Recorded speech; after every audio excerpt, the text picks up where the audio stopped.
Hello and welcome to the best Uplift Summit International Preparatory YouTube channel. That's right, Mr. Lineker, you heard me. I'm coming after you. Shots have been fired. Okay, but in all seriousness, go ahead and welcome yourself. This is going to be our Algebra 2 channel, where we are going to go over Algebra 2 subjects, of course, and I'm going to be explaining things on guided notes that I have printed out. These guided notes will be uploaded to our class website, sipzoyes.com.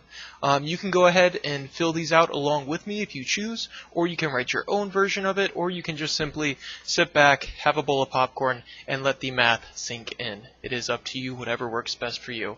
Also, you can, just a pro tip for YouTube, you can times this forward by 2 to speed it up if I'm talking too slow for you, or you can slow it down if my thoughts are just rambling too fast and I'm speaking way too quickly. Okay. So let's go ahead and get into this. So Unit 3, we are talking about square functions, and this is at least one of the main things we're going to be talking about. There's 4 main topics of it, but square functions is the first one. So a square function is just simply a function with a square term in it. There's a lot of different ways we can interpret that, right? I put a few of these out on the page. I want you to go ahead and maybe pause this video and try and take a guess at which one of these you think would be a square function and which one would not be a square function. Okay, if you pause the video and challenge yourself, good for you. If you did not, shame on you. I'm just kidding. So let's go ahead. So it needs a square term in it, right? So we do see square terms in all these, but some of these actually are not square functions. So the first one I'm going to cross off is this guy right here, right? He is not square. And the reason for that is because when we're talking about a square function, we mean squaring only the input, not the output as well. Doing so actually gives us a circle. You can go play with that on Desmos if you want to see it. So a square function is only the input squared, right? So that eliminates that. Now, what else do we see on here? Well, I don't know if you guessed this one, but this guy's a little bit suspicious. Why? Because it has a power more than 2 in it, right? So indeed, it does have a square of its input, but it also has a cube of its input, or its input to a power of 3. And so that's going to make it not a square, right? And that's actually going to make it a cube function, and how we learn to talk about these is by their highest power, right? So that its highest power is 3, so it is a power 3 function or a cube function, right? So our square functions now need a power of an input with a power of 2 and nothing higher than that, and they need at least one of them. Okay? Now let's go ahead and look at the rest of these. Is there one more on here that is not a square function? Well, someone might look at this and say, hey, hold up, I don't see a 2 in here. It's not a square function.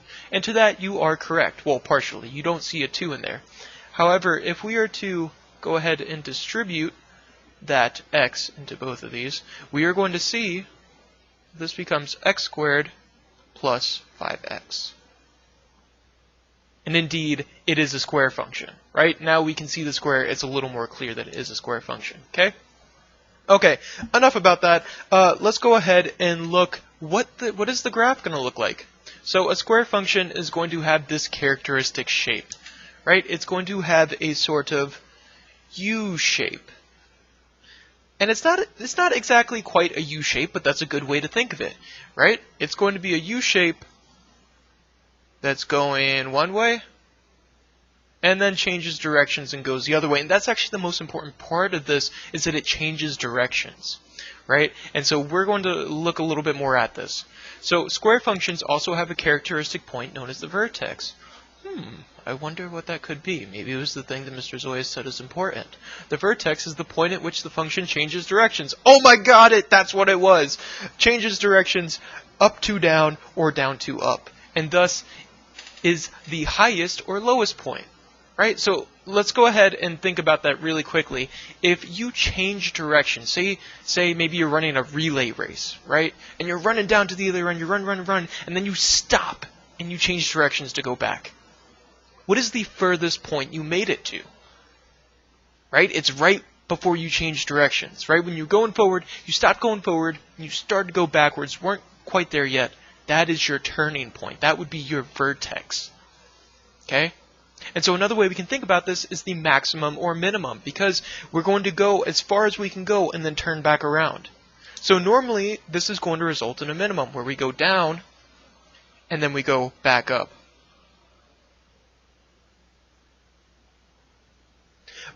But, of course, as we know, sometimes we can have these functions upside down. How we get this, side note, is multiplying them by a negative. If this happens, then this is going to turn our minimum into a maximum. Right? And this is just going to be the point at which we go as high as we can, and then we come back down. Okay? So now, the vertex is the result of both x and y terms being, oh god. Little did you know, Mr. Zoyes is actually a little thug. I don't pronounce things with ing, I pronounce them with in. So the vertex is the result of both x and terms being zeroed out. Right? Being zeroed out. What that means is making that both of them just go to 0. And we're going to get a better feel for what this means. So thus, to find the vertex of a square function, find the coordinate which zeroes out both x and y terms. Right? So let's go ahead and see what this looks like. Most simply put, it's just y being 0 and then x being 0. Now, it's not, these graphs will not always have the point 0, 0. The reason why this is so is because there's nothing adding or subtracting or multiplying to our x or y terms. Right? And we can see that when we zero out that x term, when we plug in something to make this entire thing go, can't spell go to 0, that's when we're going to get our vertex, right? And that's because when it is zeroed out, that is when we are at the farthest we can go, right? You know, if it's a minimum, like it is right here, we can't go any lower. We go as low as we can, and that's when we start to turn back around. If it's a maximum, like something up here, that's when we go as high as we can go. We max ourselves out just before we come back down, right? So that entire thing, if you can, maybe imagine this as like y equals parentheses x squared. We're trying to get everything inside that parentheses to go to 0. So in this case, that just means plugging in 0 for x. Right? Which ultimately results in y equaling 0 as well. Right?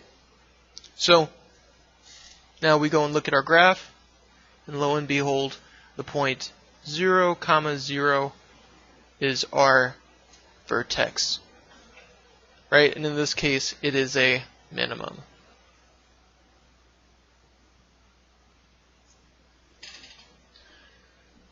Right?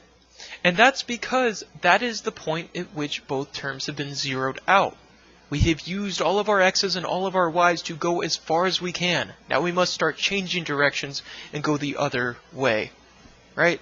Side note, these are also called extrema, which is just another term for extreme, or maximum, or minimum. You know, right? As far as it can go, the extreme points on it. And that's simply what it means. This is as extremely low as it can go, or maybe as extremely high as it can go, right? These maximum and minimums are also called extremas, right? Which, side note, pro tip, the max and the min are, and the extrema are the vertex, right? They're all the same. I can use any one of these terms and talk about the same thing. Okay? Okay. So here are more examples of finding the vertex via zeroing out the x and y terms, okay? So remember, the goal is to get what's inside the parentheses to 0, because remember, that turns all of it to 0, and then we have maxed or minned out our function. Okay? So what can I put in for y to get it to go to 0? Go ahead and think about that. -1. Right? When I put in -1, that's going to get this whole thing to go to 0. -1 plus 1 is going to go to 0. -1/2 times 0 is just equal to 0.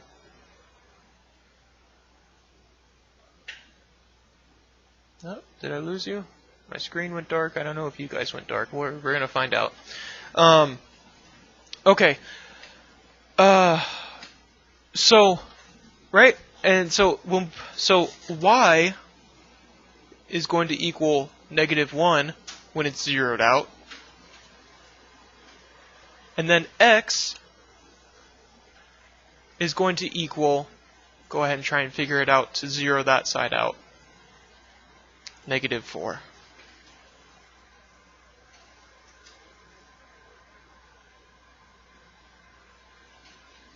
Right? And that is when x equals -4. And notice how this makes a true statement. 0 equals 0. This means that it holds for our function. This is a point on our function because it makes a true statement. Alright, so now our vertex is when x is at -4 and y is at -1.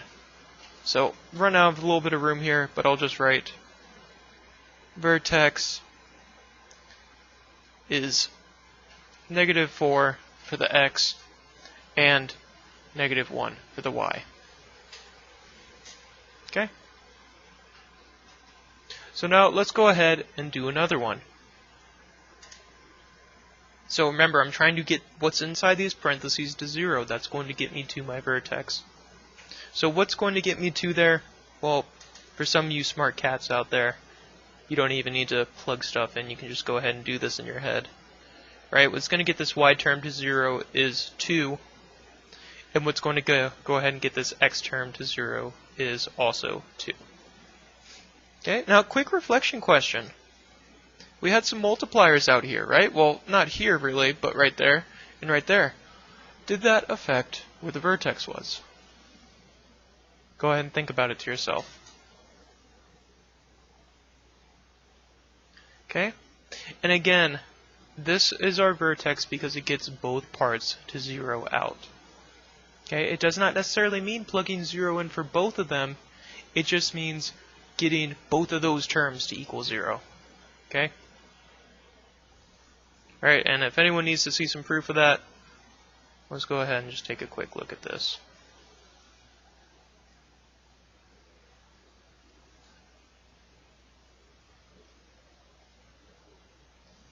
Right, and -0 equals 0 squared.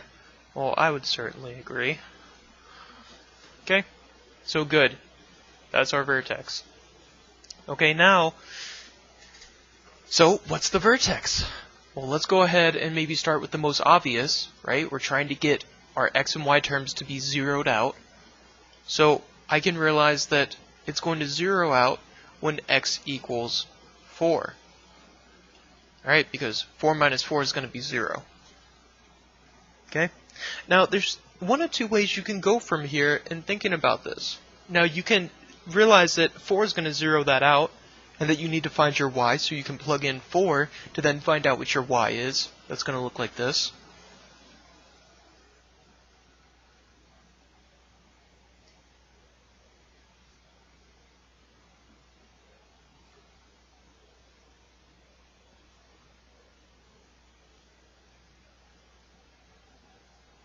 Right? In which case we find y is equal to 1. So the vertex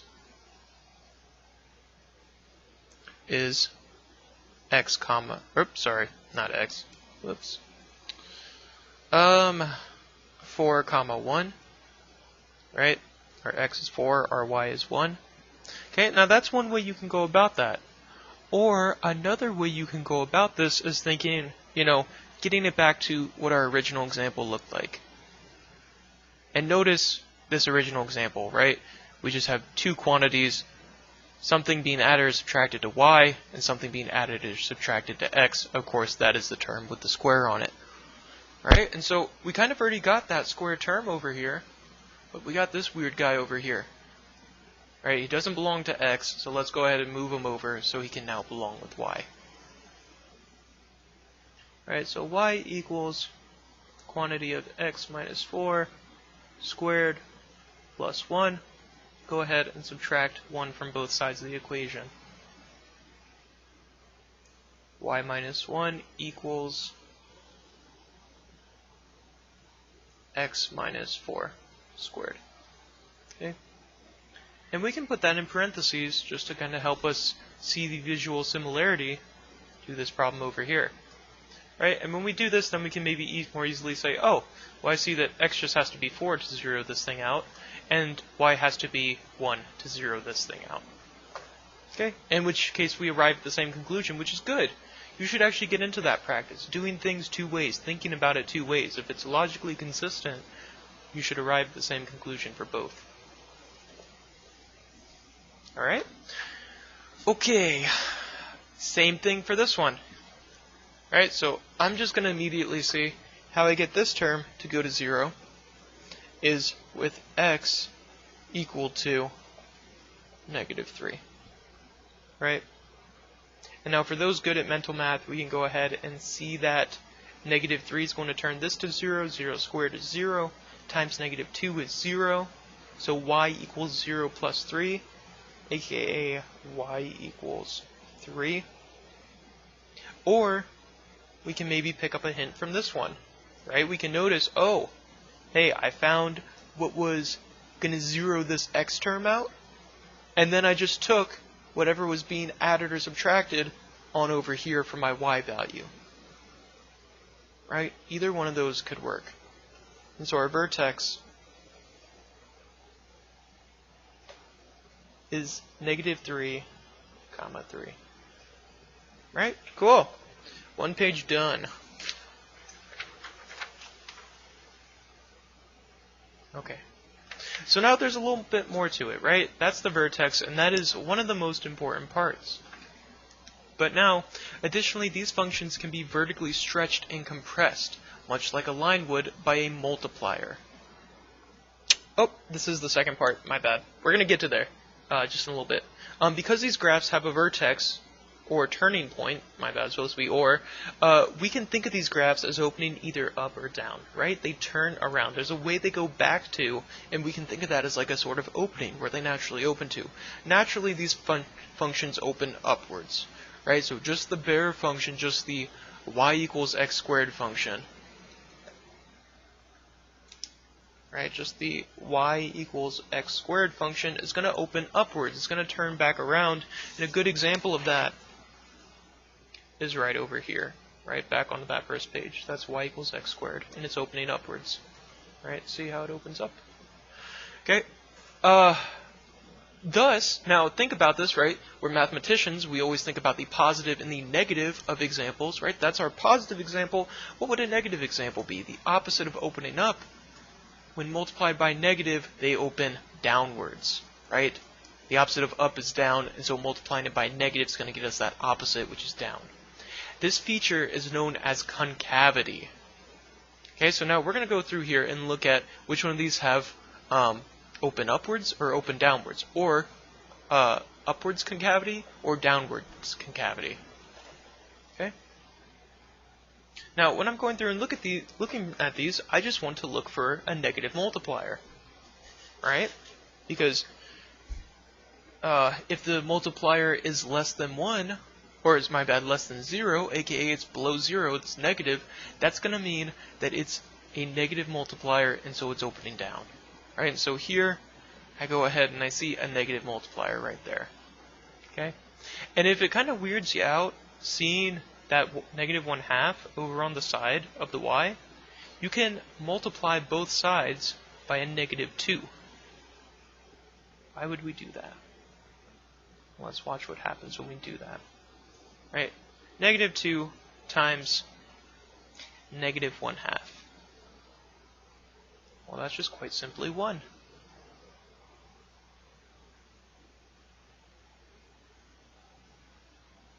Right? And -2 times quantity x plus 4 squared. Well, we can't distribute this. Side note, we can't distribute it. And the reason why is because this is squared. That means we have 2 copies of that being multiplied together. So if we were to distribute that into there, that's like saying, hey, I distributed in 2 copies of that, right? 2 copies that were being multiplied together. Oh man, we're getting some crazy psychedelics on here. Just go ahead and enjoy the ride. Mathematics is pretty trippy anyways, so. Right, so we can't just distribute that in, so we're actually just going to go ahead and keep it on the outside. And get -1/2 negative 2 times x plus 4 squared. Okay? And then maybe for some of you that's more easy to recognize that, hey, we have a negative multiplier down there, right? So this is going to have a concave down, right? And concave just means the direction it's always trying to go. And think about it. If you're going upwards and you're turning around, that whole time you're always trying to go back down. You're slowing down, slowing down, slowing down until you finally stop and then make that turn. Right? Think about maybe throwing a ball upwards. It's always trying to go back down, but it's first just got to go up a little bit before it can finally go back down. Right? That's concave down. Okay, look at this. Right? We're looking for that multiplier again. Remember, it doesn't matter which side it's on. So I see that negative multiplier, that negative sign. That's going to mean concave down. Alright? Now what about this one? So I see a lot of numbers here, but remember I'm looking for a negative multiplier.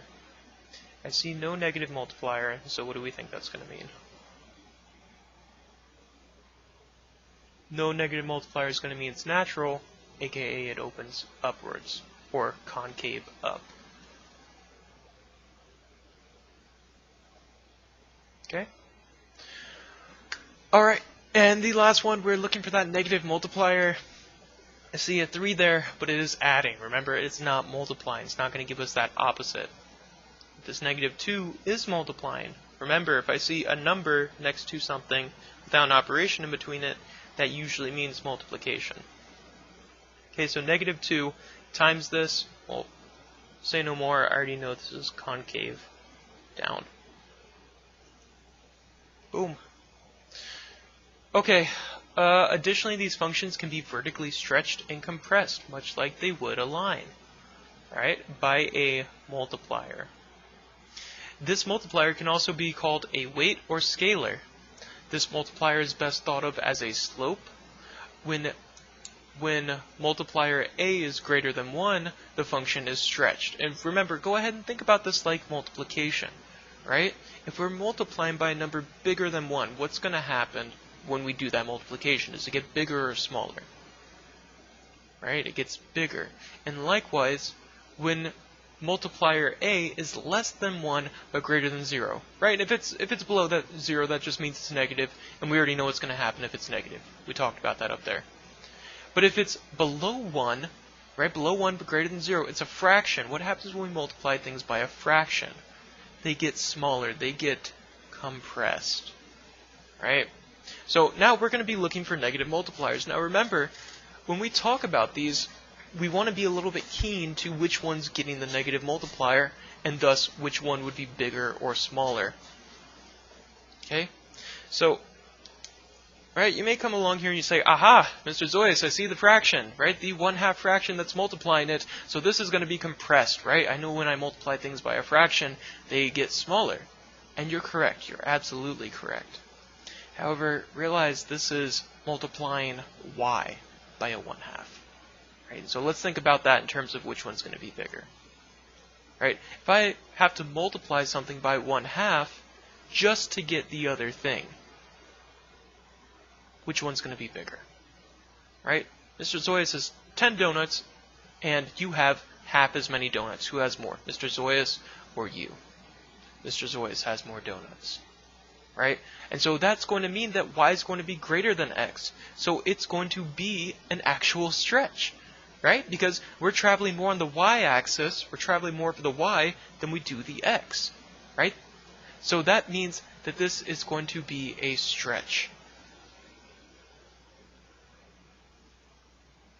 Okay, and another funny thing about this is it also can kind of depend on the way you look at it. Right? So that's a stretch, but it's a vertical stretch. And side note, for the most part, we're just going to be talking about vertical.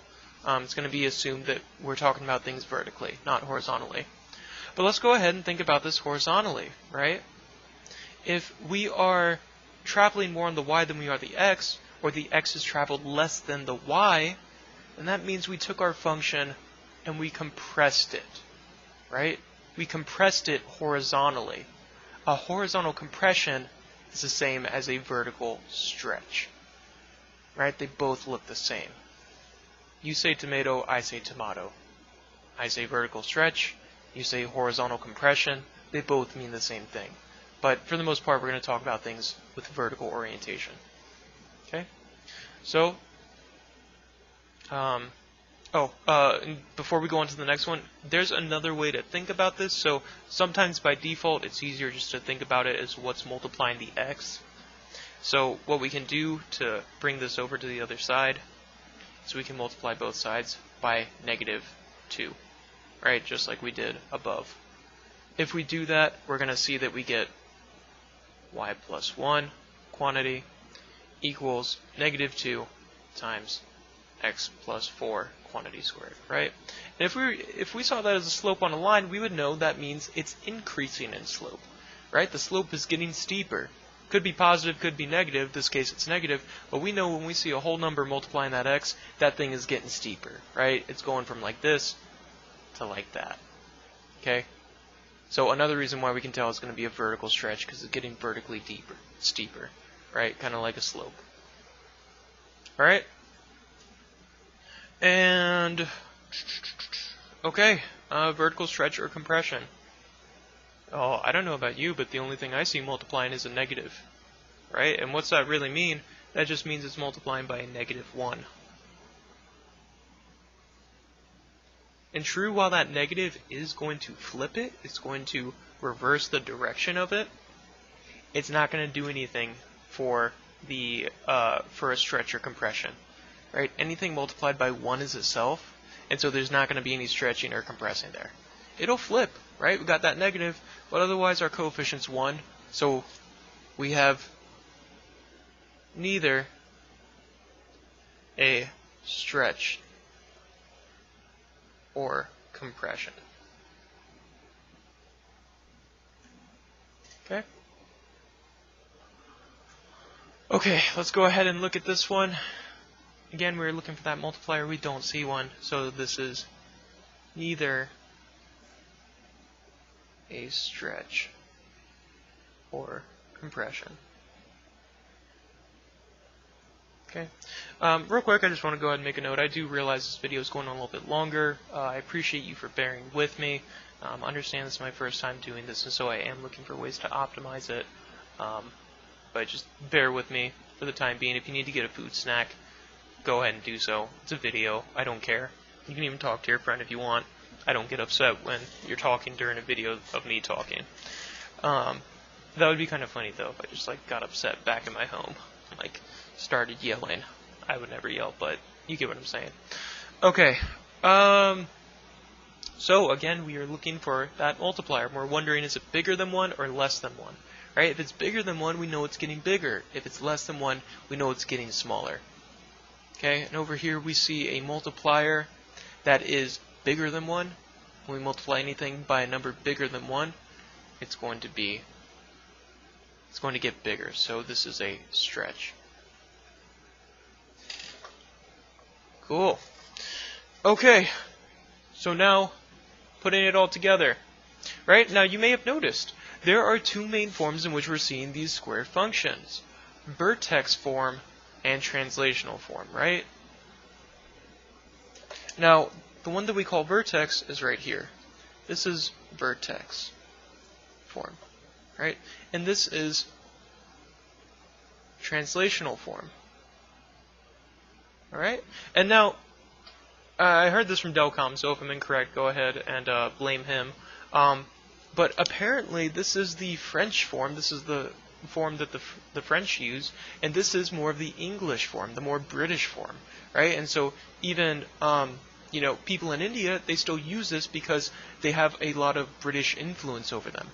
And this is going to be the form that we normally see, but this may be a little easier to think about. It might make a little more conceptual sense how we have to zero both of these out, right? So let's go ahead and look back up here. Which one is vertex? Which one is translational? Well, that's translational. That is translational. That is vertex. And that is vertex. Okay? And for either of these, no matter what, our vertex will be h comma k. And let's go ahead and think about that. That's because for our translational form, that's saying, hey, we need a h in there to get rid of our minus h, right? So x is going to be h. And likewise, we need a k to get rid of that negative k with the y. So y is going to be k. Okay? And in vertex forms, this may be a little bit easier to read, even though it may be harder to think about. How do we zero this out? Well, we just put in an h, right? Kind of like our translational form. So x is h. Okay? But now, as far as what is left over after this is zeroed out, well, we just have a k left over. So that means y needs to be k in order for that equation to make sense, in order for it to be a true statement. Okay? Alright, so that's our vertex. Our concavity is going to be up for a greater than 0 and down for a less than 0, right? And there's two things that a offers us that can tell us about this function. One is concavity, right? If it's greater than 1 or greater than 0, it's positive, and so it opens upwards. If it's less than 0, it's negative, and it opens downwards. The other thing it tells us is the stretch or compression. Okay? And how you're going to come to think about this, you're going to come to call a scalar in physics. You can also, sometimes it's also called a weight, right? Like, how much is it weighing it? You know, how much importance do I have on this? If I multiply it by a big number, it's really important, it gets bigger. If I multiply it by a fraction, it gets smaller, becomes a smaller number. But of course, multiplier always works, and we can always call it a multiplier because that's literally what it is. And so, it's going to stretch when a is greater than 1, and it's going to compress when a is less than 1 but greater than 0. Okay, and actually, you know, I'm going to go ahead and throw an absolute value sign on this just to make notational sense. Because remember, if we have -2, it's still going to stretch it. However, it'll just flip it downwards. It'll have a downwards facing concavity along with that vertical stretch. Okay, so the absolute value just means, you know, as long as it's not a fraction, as long as it's bigger than 1, either positive or negative, then it'll be a stretch. Okay? Right? And remember, we can also call these we can call this the multiplier.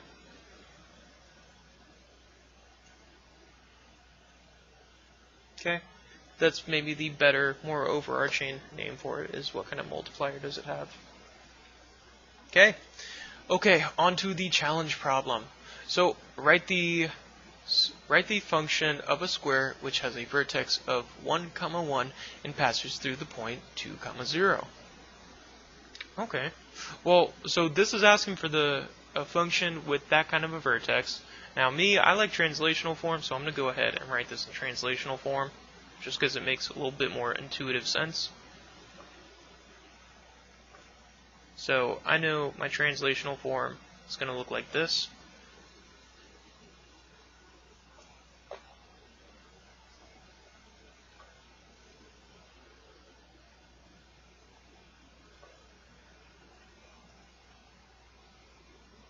Now, I'm told that my vertex equals 1, 1. Right? And remember, our vertex is going to be h and k. Side note, why do they use h and k? I don't know. A really good way to remember it is that x comes before y and h comes before k. Thus, h is x, k is y. It's a very common notation. You're going to have to get used to it. Sorry. So, that's going to mean that h is equal to 1 and k is equal to 1. So we can go over here and say that y minus 1 will be right here, right? Because k was equal to 1 will equal a times x minus h, which is also 1. Okay, cool.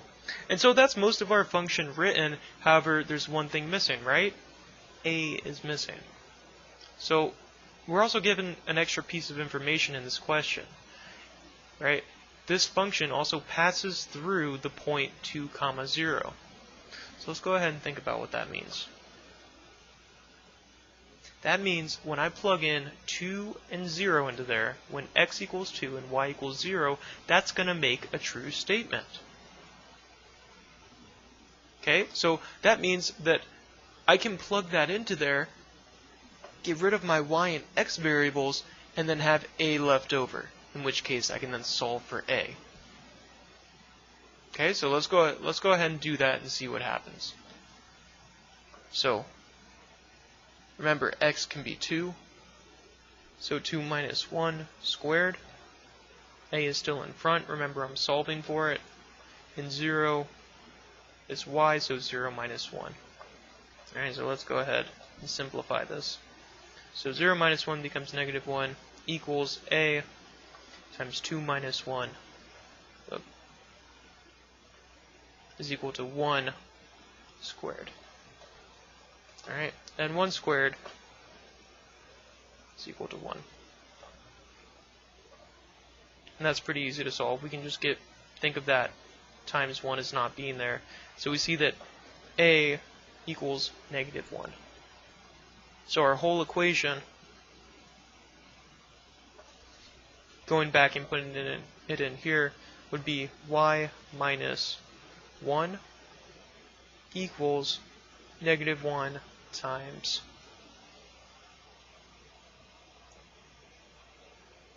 x minus 1 squared. Okay? And that would be our whole equation.